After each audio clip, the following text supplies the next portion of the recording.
Hello বন্ধুরা, মোহনার দিকের আরও একটি নতুন ব্লগে তোমাদেরকে অনেক অনেক স্বাগত। আর আজ আমি তোমাদের সাথে শেয়ার করছি মুগের ডালের একটি রেসিপি।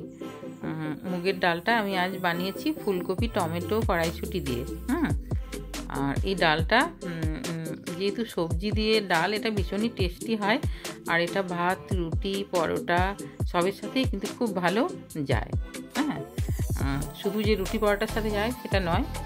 আর প্রথমে দেখো, আমি মুগের ডালটা একটু ভেজে নিচ্ছি। আর এতটা ডাল ভাজছি কেন, মুগের ডালটা ভেজে তুলে রেখে দিলে কি বলো তো, পোকাটা হয় না। সেই জন্য আমি ভেজে নিচ্ছি। আর রান্না করছি আমি, আমার যতটা দরকার আমি ততটাই রান্না করছি, খুব কম আছে। তারপরে দেখো, ডালটা ওদিকে সেদ্ধ করে রেখে দিয়েছি। তারপরে কড়াই তেল গরম করে তারপরে এর মধ্যে দিয়ে দিয়েছি আমি পেঁয়াজ কুচি। আর আমি এই ডালটা কিন্তু সেই অর্থে নিরামিষ, পেঁয়াজ রসুন ছাড়া যে নিরামিষ সেটা আমি রান্না করছি না। এখানে আমি পেঁয়াজ রসুন দিয়েই করছি। তো দেখো, পেঁয়াজ দিয়েছি, তার মধ্যে দিয়েছি গোটা জিরে। গোটা জিরে ফোড়ন।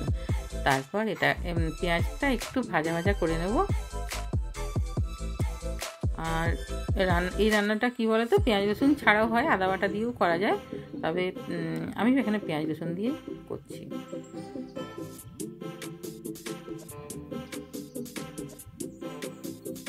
তারপরে পেঁয়াজটা একটু ভাজা ভাজা হয়ে গেলে তারপর এর মধ্যে আমি দিয়ে দেবো আদা রসুনের পেস্ট।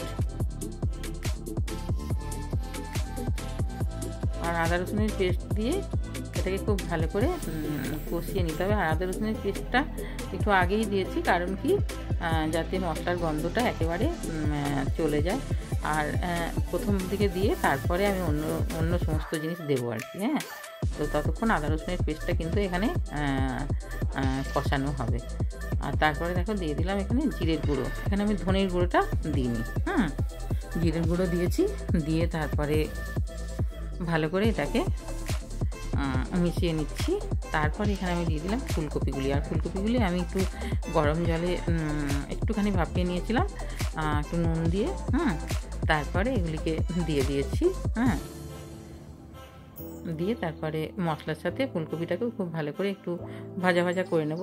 তারপরে এর মধ্যে দিয়ে দিচ্ছি হলুদ গুঁড়ো আর খুব সামান্য নুন দিচ্ছি, কারণ ডালটা সেদ্ধ করার সময় নুন একটু দেওয়া ছিল, তা নাহলে নুনটা তখন বেশি হয়ে যাবে আর কি। তো সেই জন্য নুনটা একটু কম বুঝে শুনে দিতে হবে।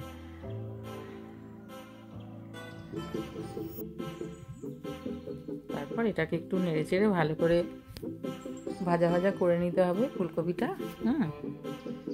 যদিও ফুলকপিটা খুব ছোট করে কাটা আছে, তবু আর কি। তারপরে আমি এর মধ্যে দেখো কড়াইশুঁটিটা দিয়ে দিলাম। দিয়ে তারপরে এটাকেও খুব ভালো করে মশলার সাথে সমস্ত উপকরণ একসাথে নেড়ে চেড়ে নেব।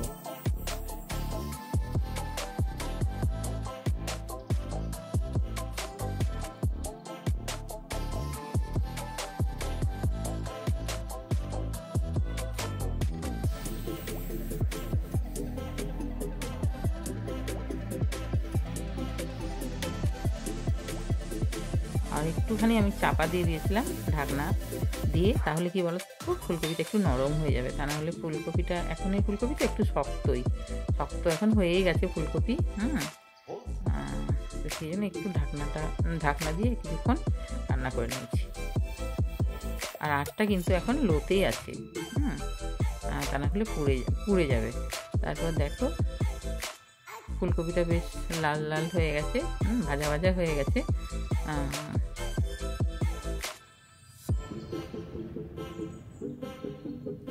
আর অনেকটাই ফুলকপিটা সেদ্ধ হয়ে গেছে। আর ওই ডালের সাথে একটুক্ষণ ফুটবে, খুব বেশিক্ষণ না, তাতেই সেদ্ধ হয়ে যাবে। আর আমি একটু ভাজা ভাজা করে নিচ্ছি। তারপর আমি এর মধ্যে যে ডালটা সেদ্ধ করে রেখেছি সেটা দিয়ে দিলাম। আর ডালটাতে আর একটুখানি জল দিতে হবে, ডালটা একটু ঘন হয়েছে। আর এটাও লক্ষ্য রাখতে হবে যে ডালটা কিন্তু বেশি যেন গলে না যায়, তা নাহলে কিন্তু টেস্টটা ঠিকঠাক লাগবে না। অনেক বেশি যেন গলে না যায় ডালটা।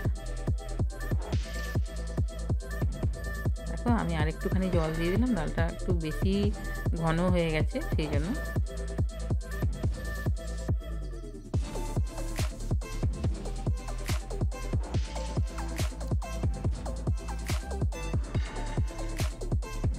তারপর দেখো ডালটা ফুটে উঠেছে। এবার আমি এর মধ্যে দিয়ে দিলাম চিনি। চিনি একটু লাগবে দিতে, একটু মিষ্টি মিষ্টি হবে ডালটা খেতে। হ্যাঁ, তবে হ্যাঁ, টমেটোটা কিন্তু আমি এখনও পর্যন্ত দিইনি, কারণ টমেটোটা দিয়ে দিলে কী বলো তো, ফুলকপিটা সেদ্ধ হবে না। হ্যাঁ, আর তারপরে এখানে দিয়ে দিলাম দেখো ঝাল লঙ্কার গুঁড়ো।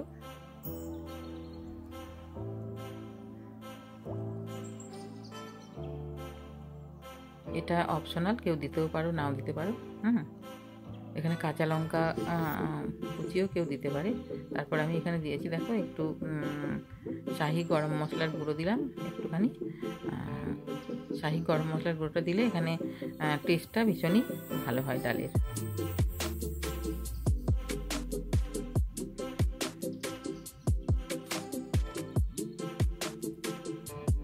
তারপর একটুখানি ফুটিয়ে নিয়েছি ডালটা। তারপর এর মধ্যে দিয়ে দিলাম 1 চামচ গা ঘি। আর ঘিটাও অপশনাল, কেউ যদি ঘি পছন্দ না করে সেক্ষেত্রে ঘিটা না দিলেও কোনো অসুবিধা নেই। এমনিতেই ডালটা ভীষণই টেস্টি হয়েছে। তো ডালটা এমনিতে এখন আমার হয়ে গেছে, কিন্তু এরপর আমি টমেটোটা দেব।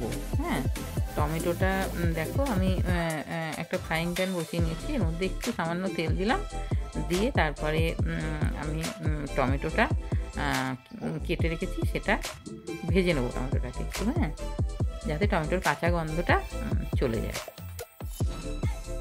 একটুক্ষণ সময় ধরে টমেটোটাকে ভেজে নিতে হবে। আর টমেটোটা আগে দিয়ে দিলে কী বলো তো, পুরো মানে ডালের মধ্যে পুরো গলে যেত টমেটোটা, আর কপিগুলো কিন্তু সেদ্ধ হতো না। হ্যাঁ, ফুলকপিগুলো। তারপরে এখানে দিয়েছি দেখো কাঁচা লঙ্কা দিয়েছি আমি এখানে 4টে কেটে দিয়েছি কাঁচা লঙ্কা, আর টমেটো একটা। এবার টমেটোটা একটুক্ষণ সময় ধরে ভাজা ভাজা কিন্তু করে নিতে হবে, কাঁচা যেন গন্ধটা, কাঁচা টমেটোর গন্ধ যেন না থাকে।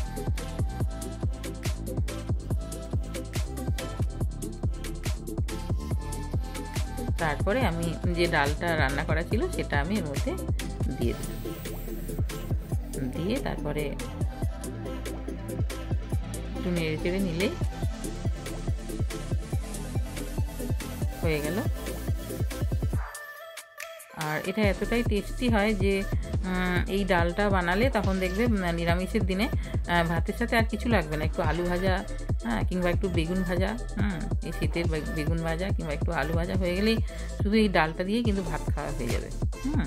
এত টেস্টি হয়। আর রুটি পরোটা দিয়ে তো মানে অবশ্যই খুবই ভালো লাগবে। তো তোমরা আমার ভিডিওটা যদি ভালো লাগে, আমার এই রেসিপিটা, মুগের ডালের রেসিপিটা যদি তোমাদের ভালো লাগে তাহলে অবশ্যই একটা লাইক দিও, কমেন্ট করো।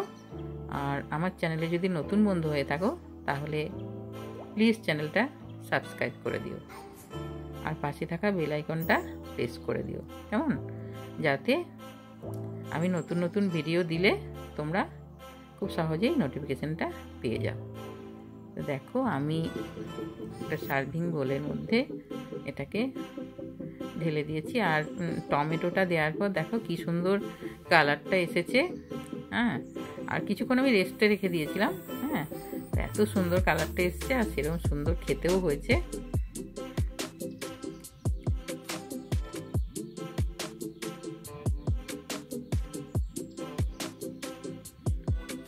দেখো, আর এই যে কড়াইশুঁটিটা, এটা তো সব সময় পাওয়া যাবে না, সেই জন্য এখন শীতের সময়, শীত থাকতে থাকতেই কড়াইশুঁটিটা আমি সব কিছুতেই দিই আর কি, মাছ মাংস ডাল বলো সবেতেই কড়াইশুঁটিটা দিই আর কি। আর দিলে বেশ ভালোও লাগে। তো এভাবে তোমরা অবশ্যই বাড়িতে বানিও। আর বাচ্চাদের যদি দাও সেক্ষেত্রে লঙ্কাটা স্কিপ করবে। সবাই খুব ভালো থাকবে। দেখা হবে আরও একটি নতুন ব্লগে। বাই।